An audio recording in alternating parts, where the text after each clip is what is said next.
Piştî hilbijartina heftê hezîranê li Tirkiyeyê careke din şer û pevçûn dest pê kirin. Hikûmeta AK Partiyê aliyê Kurd berpirs dibîne ji van şer û pevçûnan. Li hembervî tiştî aliyê Kurd jî hikûmetê û serokkomar Recep Tayyip Erdogan sûcdar dike. Bi taybetî li Bakurê Kurdistanê her roj girtin, bin çavkirin û şer û pevçûn çêdibin. Li gor hin şîroveyan ji hêlekê ve ev rewş dişibe salên 1990. Vegara salên oda ne mümkünü. Ji ber ku va ortada de bi hezaran kes, bi hezaran mirov, bi hezaran leşkerê Kurda li ortê şer kirin.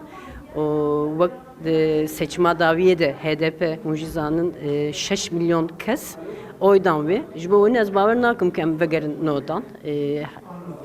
Yani wek nodan de mirov tê girtin, mirov tên kuştun. Bes ne wek nodan de. Nodan tiştekî herî xerab bû.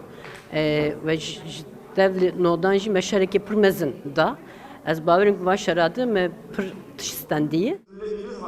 Ji hêlekê ve li Tirkiye hewldanên avakirina hikûmeta hevpeymaniyê hene. Ji bo avakirina hikûmetê AK Parti û CHP hevdîtinan pêk tînin.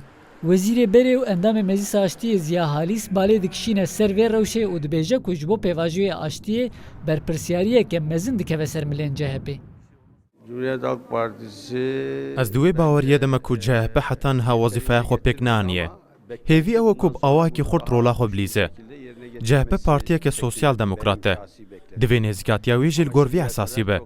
Di salên 1990 de partiya geliya sosyal demokrat CHP hebû ku ji nava CHP derketibû.